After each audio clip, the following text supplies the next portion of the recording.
La TVT au cœur de l'information.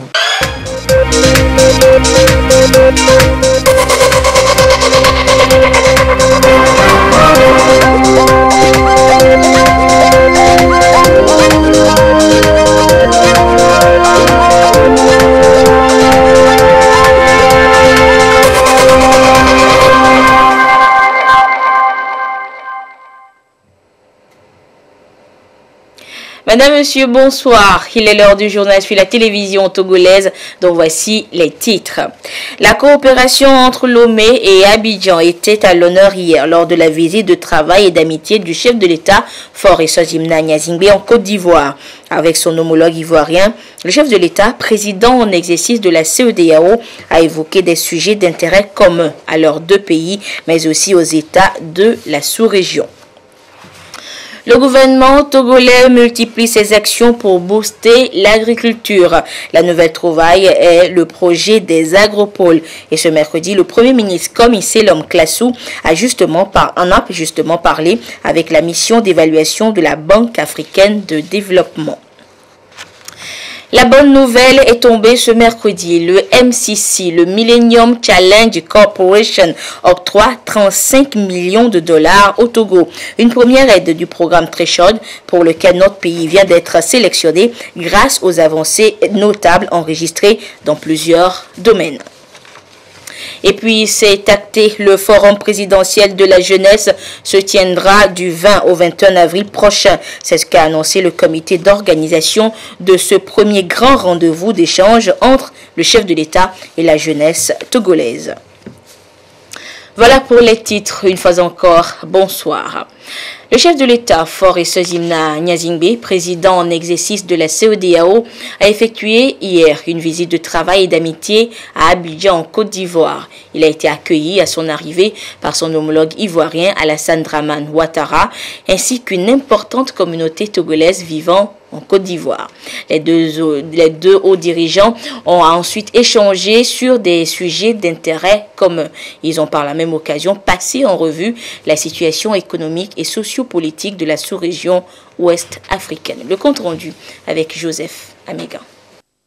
Cette visite de travail et d'amitié qu'a effectué le chef de l'État, Faure Sozimna Gnazingbe, président en exercice de la conférence des chefs d'État et de gouvernement de la CEDEAO à Abidjan en Côte d'Ivoire, s'inscrit dans les consultations périodiques avec ses pairs de la sous-région pour mieux approfondir les échanges en vue de relever un certain nombre de défis dans l'espace communautaire. Ces défis sont liés, entre autres, à la libre circulation des personnes et des biens, les menaces sécuritaires, la croissance économique. Les deux hauts dirigeants se sont retrouvés pour évoquer des questions d'ordre bilatéral, sous-régional et international.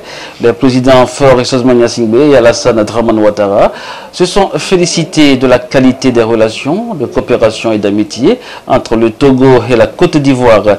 Des sujets d'intérêt commun ont été abordés par les deux chefs d'État qui ont, par la même occasion, passé en revue la situation économique et sociopolitique de la sous-région ouest africaine. Le président de la République, Faure Sozimna Gnazingbe, à son arrivée à Abidjan, a été l'objet d'un accueil chaleureux d'une importante communauté togolaise en Côte d'Ivoire.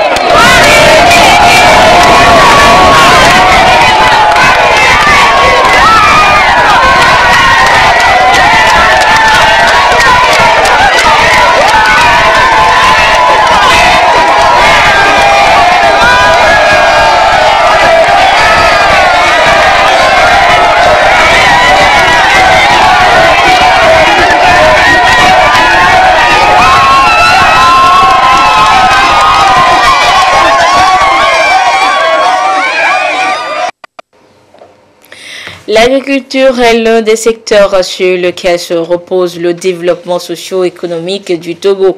Et pour la booster, cette agriculture, justement, le gouvernement met un accent particulier sur les agropoles, projets de transformation agroalimentaire. Le tout premier projet piloté est celui de transformation agroalimentaire du bassin de la Kara. La mission d'évaluation du dit projet est au Togo depuis le 26 avril et elle a rencontré le Premier ministre Komi Selom Klassou ce matin. Le compte rendu avec Christine Pechekialoudé.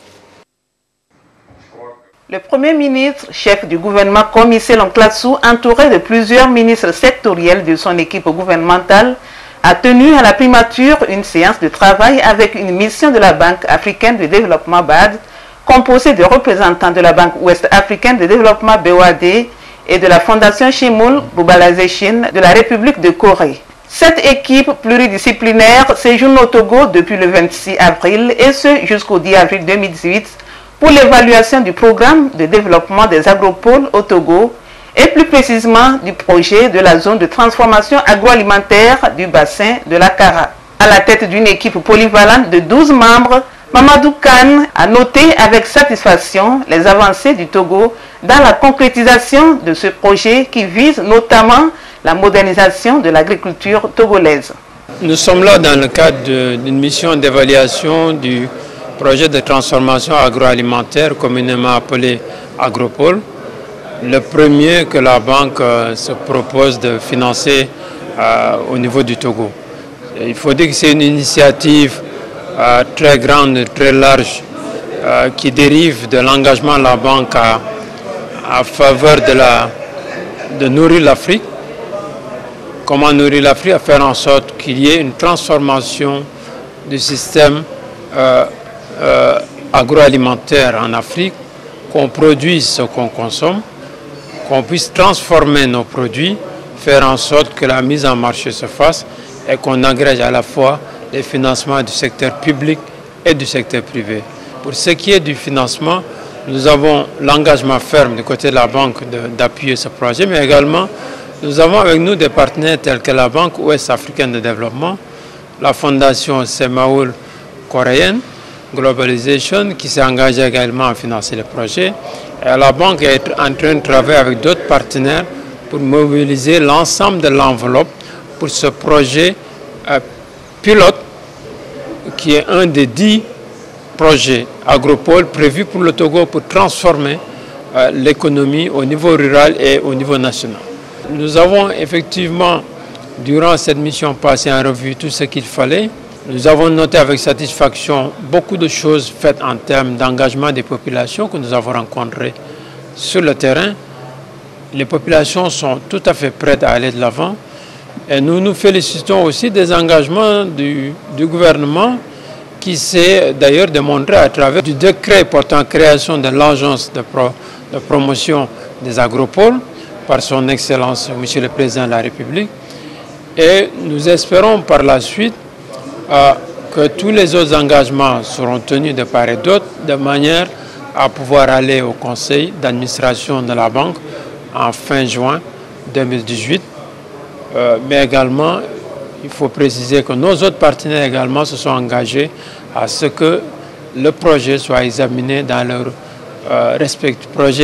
conseil d'administration respectif au mois de juin. Tout en saluant la présence de la mission de la BAD au Togo, le Premier ministre Comissé Lonclatsou a rappelé la nouvelle vision du chef de l'État et du gouvernement de faire de l'agriculture, qui contribue à hauteur de 32% au PIB net, un véritable moteur de croissance et de lutte contre la pauvreté dans notre pays. Le gouvernement togolais, sous la haute impulsion du président de la République, son Excellence Faure Issozina Gnassingbé, a défini une vision de développement socio-économique visant à positionner le Togo sur la voie de l'émergence à l'horizon 2030. Cette vision, très réaliste, repose entre autres sur la transformation structurelle de l'agriculture en tant que secteur à fort potentiel de croissance. Rappelons qu'à ce jour, malgré les défis liés au changement climatique, l'agriculture contribue à hauteur de 32% du PIB net. La mutation du secteur agricole, telle que souhaitée, vise à promouvoir l'essor des industries de transformation agricole et la multiplication des petites et moyennes entreprises et même de très petites entreprises rurales. Il s'agit donc de consolider les bases de la sécurité alimentaire et au-delà, accélérer la croissance économique et promouvoir la création de richesses et d'emplois décents, particulièrement en milieu rural. Pour y parvenir, le gouvernement, à travers la nouvelle politique agricole, a opté pour une stratégie d'amplification de l'articulation agriculture-industrie, basée sur les agropoles, afin de susciter l'émergence équilibrée des pôles de développement dans les différentes régions de notre pays. Ainsi, le plan stratégique de développement des agropoles au Togo, PRODAT, adopté par le gouvernement le 29 septembre 2017, a structuré tout le territoire en 10 zones de transformation agroalimentaire ou agropoles. À travers cet instrument, le gouvernement compte mobiliser les investisseurs privés dans la transformation agroalimentaire en mettant en place des parcs agro-industriels bénéficiant des infrastructures les plus adaptées, d'un guichet unique et de procédures harmonisées et incitatives. La première étape est le projet pilote axé sur le bassin de la Kara, dénommé Projet de la zone de transformation agroalimentaire du bassin de la Kara, dont la recherche des conditions idoines de sa mise en valeur nous rassemble ce jour. Pour atteindre cet objectif, le gouvernement a opté pour une stratégie d'amplification de l'articulation agriculture-industrie basée sur les agropoles en vue de susciter des pôles de développement dans les différentes régions du pays. 10 zones de transformation agroalimentaire ont été répertoriées à cet effet et inscrites au plan de stratégie de développement des agropoles au Togo. La zone du bassin de la Kara en constitue la première étape comme projet pilote. Afin de mettre les atouts de son côté en vue du financement du dit projet, le gouvernement multiplie les initiatives en créant les conditions devant attirer les investisseurs privés et institutionnels, notamment la Banque africaine de développement et ses partenaires.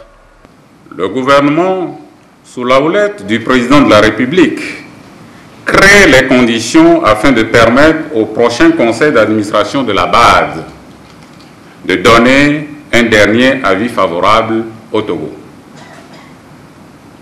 Pour ce faire, le décret numéro 2018-036/PR du 27 février 2018 a défini et fixé le cadre institutionnel des agropoles.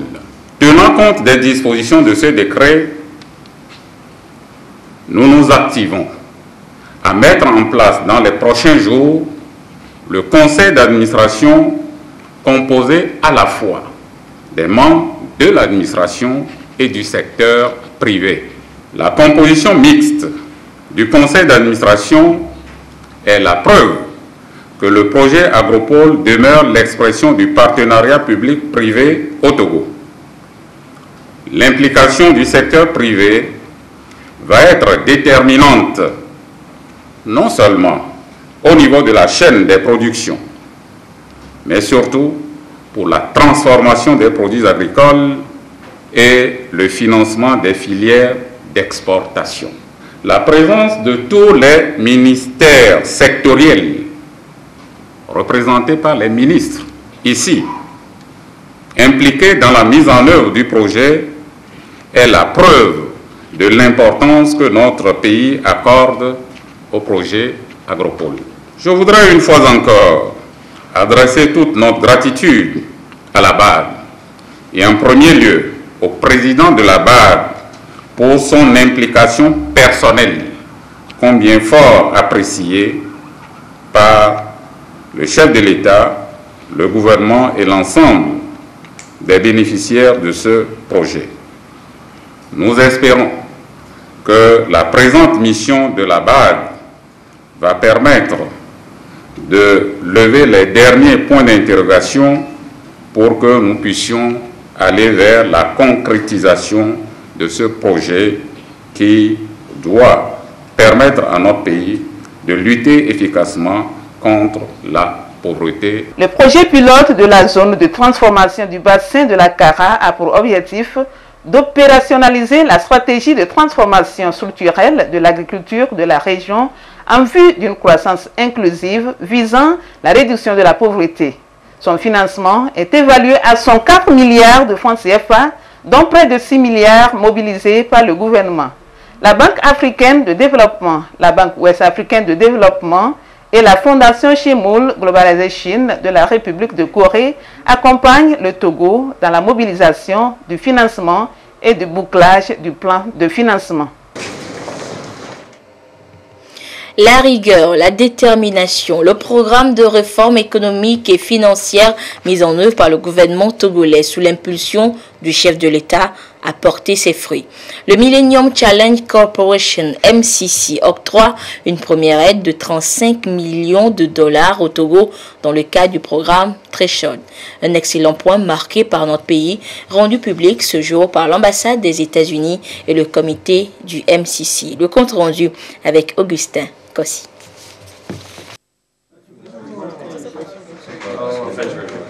Le Togo à la phase opérationnelle du programme Threshold du Millennium Challenge Corporation MCC. Le conseil d'administration de cet accord de don à Washington a donné son approbation finale à la sélection du pays. 35 millions de dollars, soit environ 18 milliards de francs CFA, qui serviront à financer les réformes prioritairement dans les domaines du foncier et des technologies de l'information et de la communication.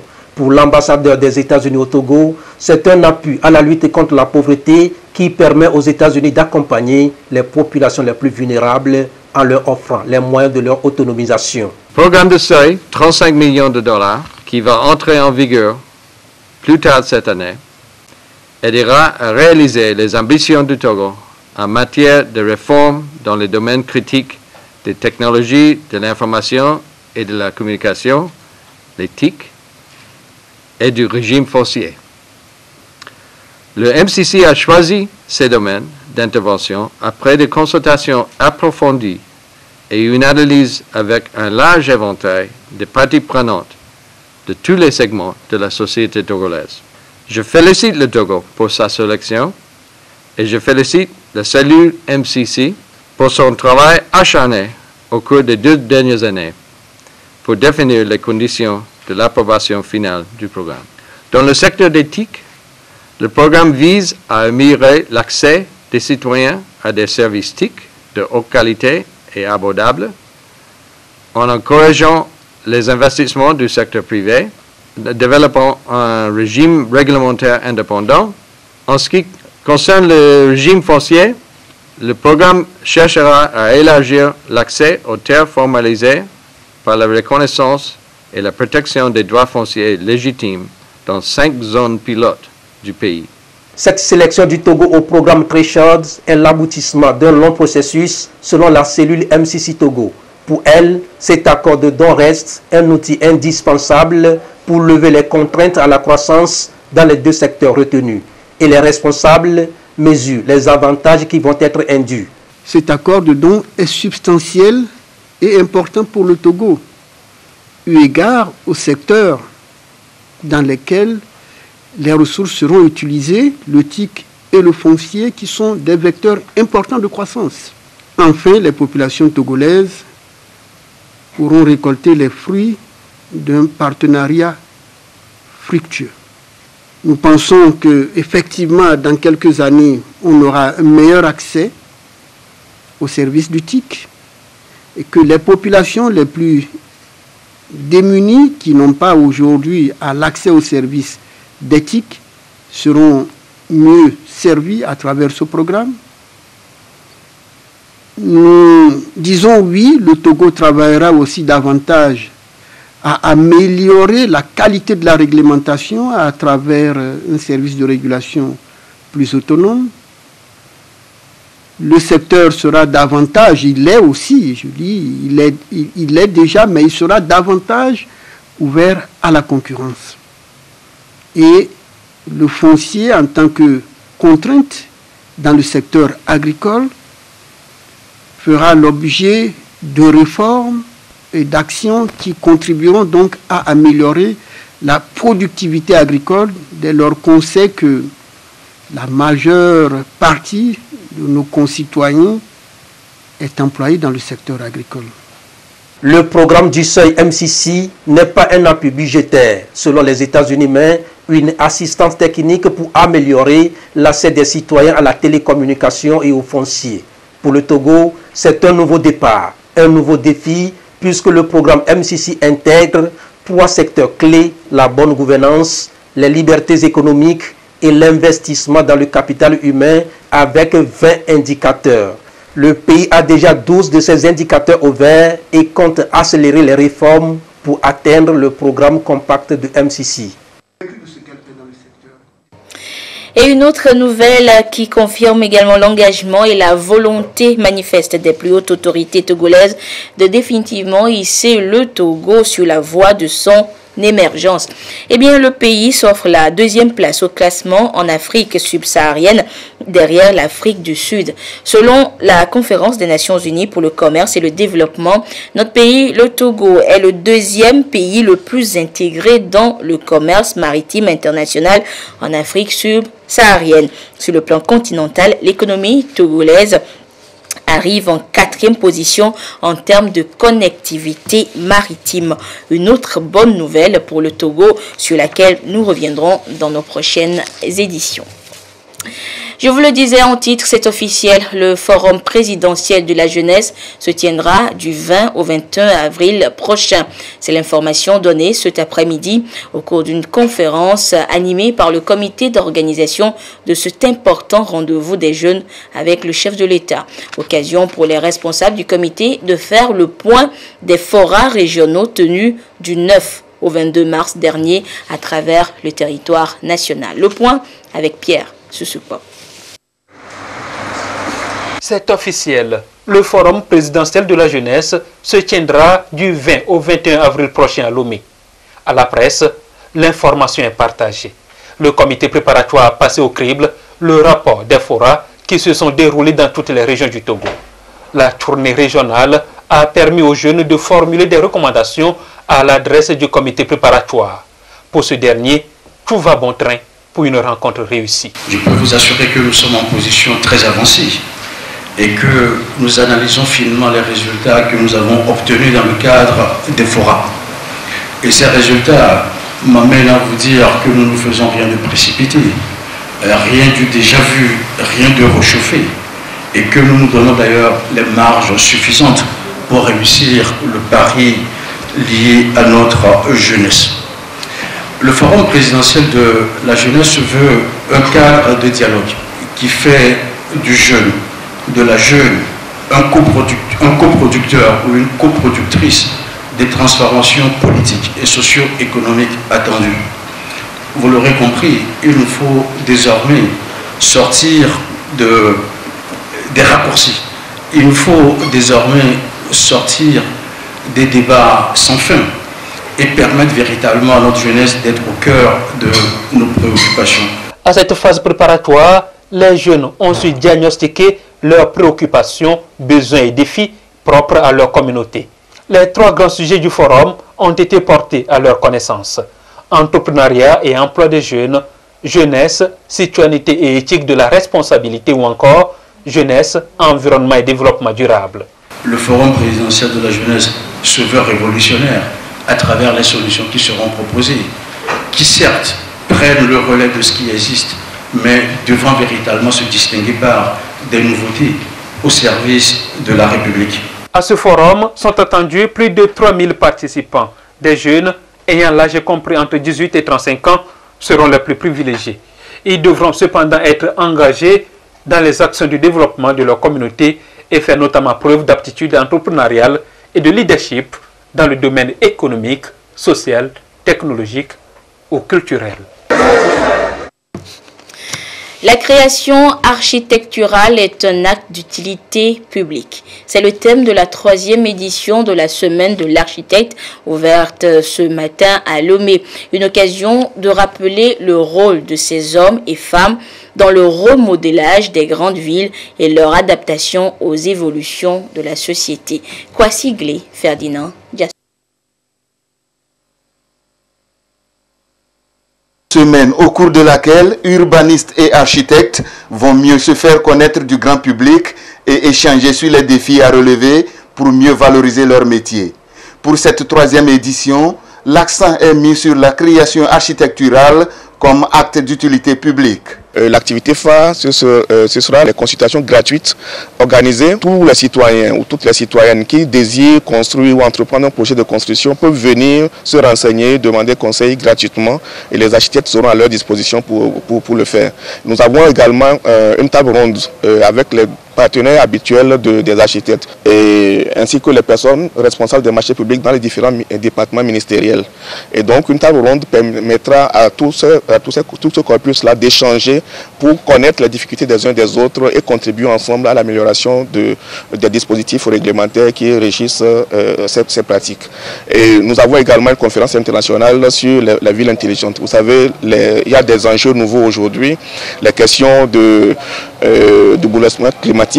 Et on connaît leurs causes, mais les solutions, il faut les trouver ensemble. Résolument engagé à offrir un cadre de vie décent à la population, le gouvernement a mis en place plusieurs textes juridiques favorisant l'accélération du processus d'urbanisation des villes au Togo. Un arsenal juridique appelé à favoriser le climat des affaires au Togo. L'Ordre national des architectes du Togo fait bien son travail dans le pays. Il suffit d'observer les beaux bâtiments que nous avons, on trouve déjà le bon travail que ce TOD fait. Mais également, surtout, et dans sa collaboration avec le pouvoir public, dans l'élaboration des tests de réforme que nous avons aujourd'hui. Je voudrais parler du décret de 2016 portant sur la délivrance des actes d'urbanisme. Je voudrais parler également de l'avant-projet du code foncier. Je voudrais parler de plusieurs tests qui sont relatifs à l'organisation du ministère de l'Urbanisme et de l'Habitat. Le rapport entre le ministère et le LONASE se situe dans le cadre de la volonté du gouvernement de faire participer le secteur privé et la société civile dans l'élaboration de ces programmes et projets. Et pour une meilleure visibilité des architectes togolais, une convention de partenariat a été signée entre l'Ordre national des architectes du Togo, ONAT, et la société Festimo, organisatrice du Salon de l'immobilier au Togo.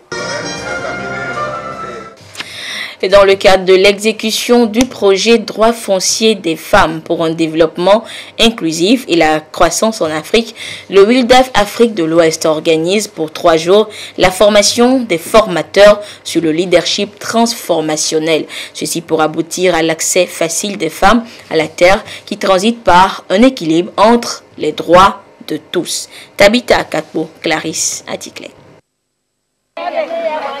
L'accès des femmes au foncier, la question reste d'actualité et les organisations de la société civile en ont fait une priorité.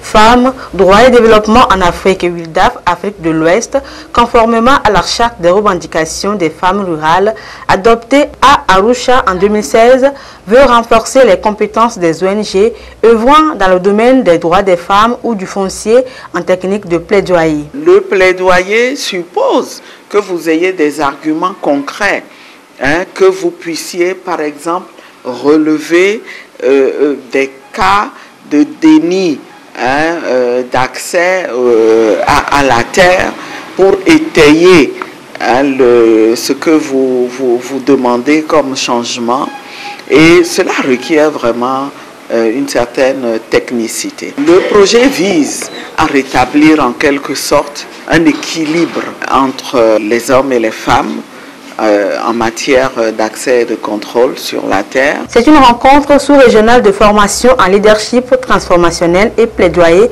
relatif aux droits fonciers des femmes. Elle va plancher également sur l'accès des femmes aux autres ressources naturelles en vue de l'amélioration de leurs conditions de vie, particulièrement en milieu rural. Oxfam panafricain, une organisation qui travaille sur les projets multi-pays en faveur de la justice et des droits des femmes, apporte son soutien à cette formation à travers son projet Droits fonciers des femmes pour un développement inclusif et la croissance en Afrique 8 gras. La rencontre est appuyée par l'Union européenne. L'actualité hors du continent, c'est ce devoir de mémoire pour les Américains. Ce 4 avril marque le 50e anniversaire de la mort de Martin Luther King, cette figure historique des droits civiques aux États-Unis. Et un peu partout dans le pays, des commémorations sont organisées en sa mémoire et pour rappeler cette lutte pour l'égalité entre noirs et blancs qui reste toujours d'actualité. Ekwe Salah. L'un des leaders afro-américains qui ont marqué l'histoire des États-Unis d'Amérique, Martin Luther King. Figure phare du mouvement en faveur des droits civiques des Noirs américains, le pasteur baptiste noir de 39 ans devient très tôt un martyr de sa cause.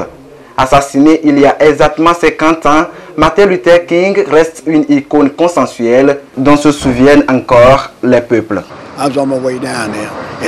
J'étais en route pour le temple et quelqu'un m'a dit « Martin Luther King a été tué » et je suis rentré à la maison. Et avant d'arriver à la maison, nous avons vu beaucoup de choses brûler.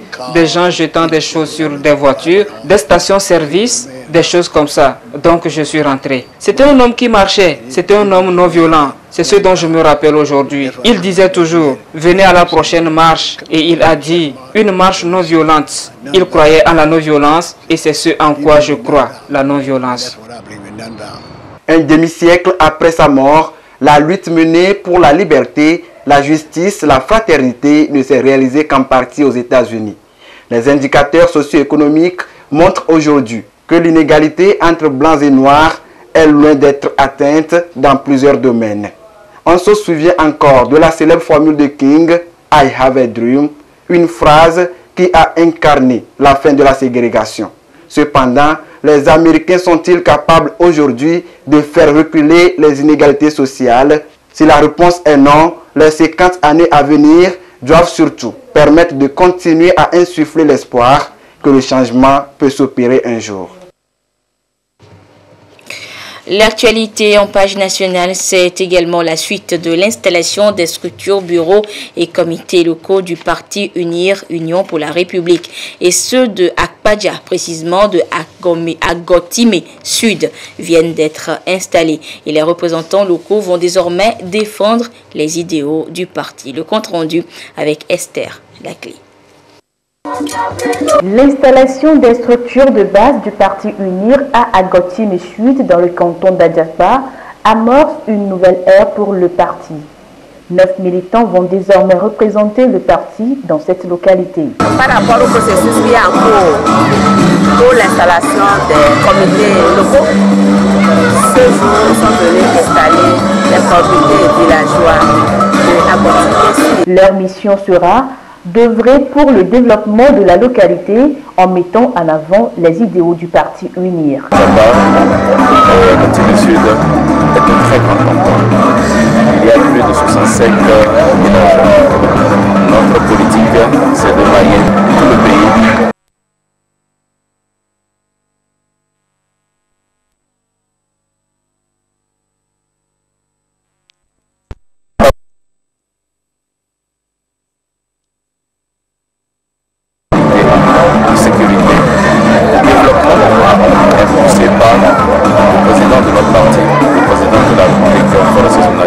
La mise en place des nouvelles structures dans toutes les localités s'inscrit dans le processus du renouvellement des instances dirigeantes du parti, entériné par la tenue du congrès statutaire du parti UNIR les 28 et 29 octobre dernier à Thiviers.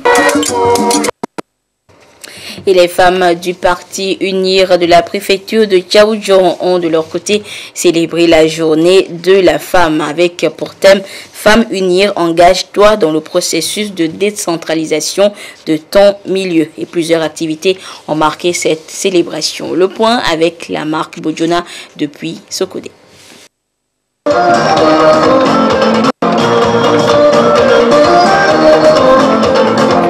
Les femmes du parti UNIR de la préfecture de Tchaoudjon célèbrent la journée internationale de la femme.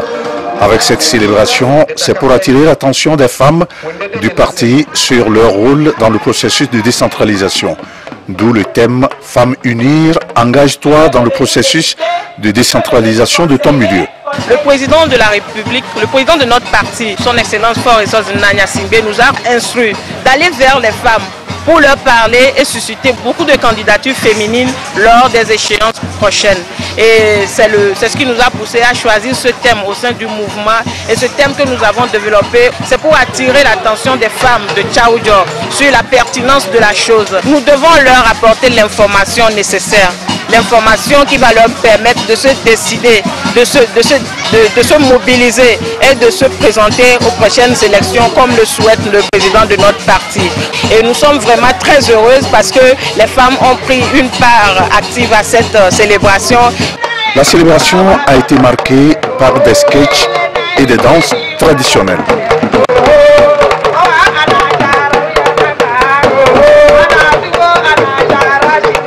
Pour que la fête soit belle, un match de football féminin a été organisé. Il a opposé les femmes de Koma en jaune à celles de Pangalam en bleu.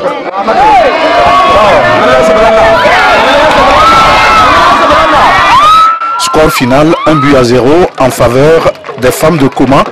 Les deux équipes ont été gratifiées de prix.